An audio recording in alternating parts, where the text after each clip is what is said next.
Police Stories Archive.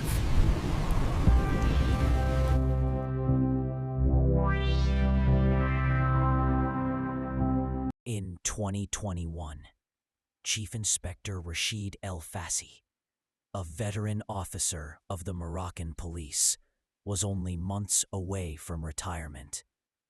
Despite the weight of the years slowing his steps, his dedication to duty had never faded. On Monday morning, January 15th, as he walked into his office at the Bab Marrakesh police precinct in Salé, the phone rang. The dispatcher informed him that an elderly woman had been found unconscious at the entrance of her home. Building 12, Durd Al-Hamra. His assistants hadn't yet arrived. Only a young trainee inspector, Yusuf, was present. So the chief decided to go to the scene himself. When he arrived, he found a small crowd of neighbors gathered around an old woman lying motionless on the pavement. Some had tried to revive her by holding a sliced onion near her nose, but she remained still. Recognizing the chief, the crowd stepped aside. He knelt beside her fragile body, checked her pulse. She was alive. Relieved, he immediately called for an ambulance. Within minutes, paramedics arrived and took her to the hospital. Urgent. At the hospital, Yusuf assisted in taking her fingerprints. Focused. When the fingerprints were entered into the police database, the results stunned them. The old woman, known to neighbors as Mi Amina Derbawi, was in fact Amina bint Hassan Al-Qadiri, born in 1930 in the village of Ouled Tayeb, near Fez. She had been wanted by the Fez police since 1965 for the attempted murder of her husband, Hassan Al-Mukhtar. Shocked, 3 days later, on January 18th, Amina regained consciousness. She had no idea that her real identity had been discovered. Mi Amina Derbawi was the only name that mattered. After doctors confirmed her condition was stable, she was discharged and placed under police custody. Chief Rachid received her personally in his office. Despite her age and frailty, her eyes were steady, almost dignified. He began gently. "Your name, madam?"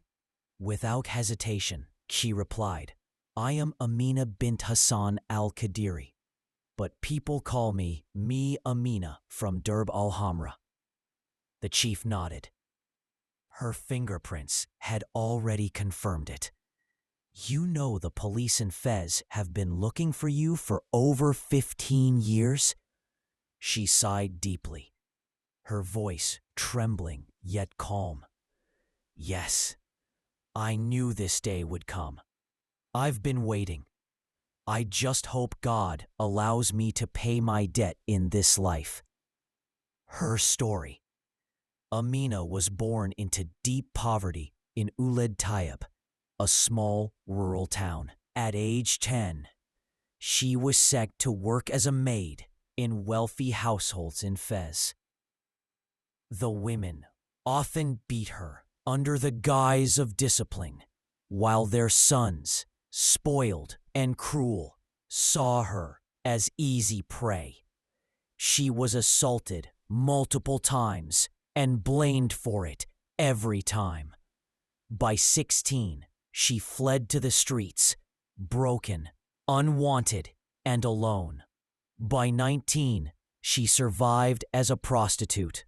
Later, she saved enough to rent a small room, hoping to escape street life.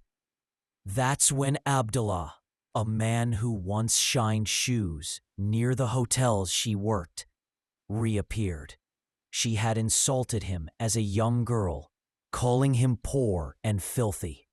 Now he was well-dressed, confident, and polite. He told her he had become a tour guide in the old Medina. Flattered, she accepted his invitation for tea. They soon became lovers and later married.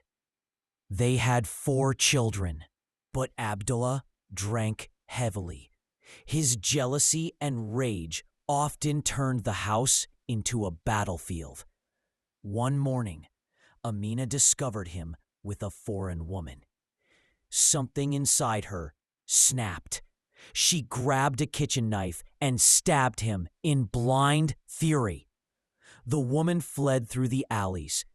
Amina chased but could not catch her. Returning home, she found neighbors gathered, horrified, children crying. In panic, she took her husband's wallet and fled. Days later, she arrived in Salé, unknown to anyone. She worked cleaning houses and washing clothes for a few dirhams.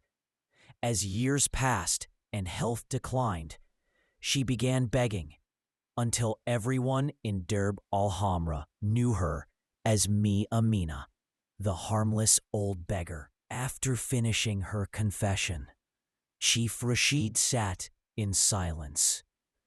He contacted the Fez police for the original case file. That night, he couldn't sleep.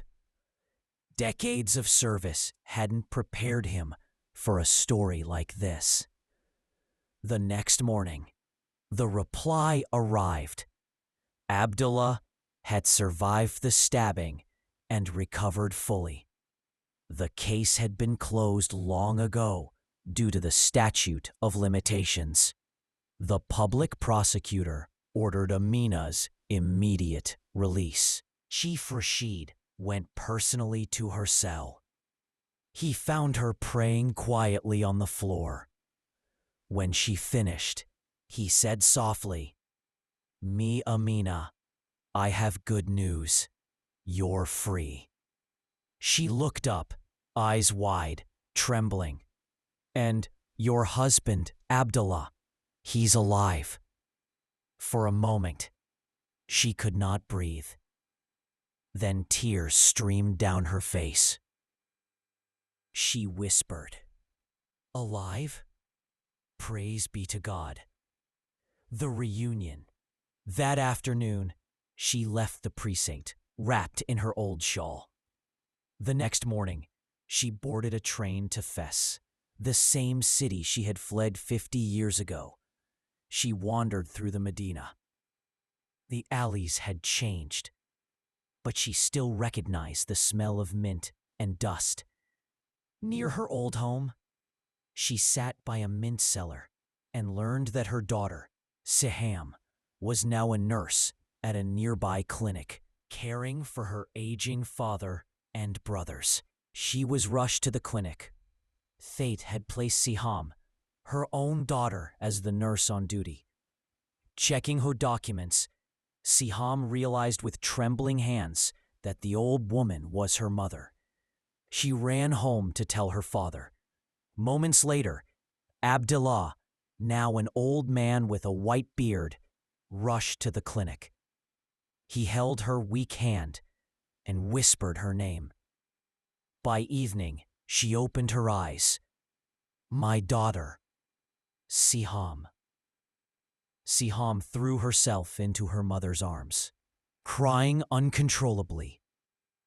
Her brothers followed, and last came Abdullah, her husband, whom she thought she had killed.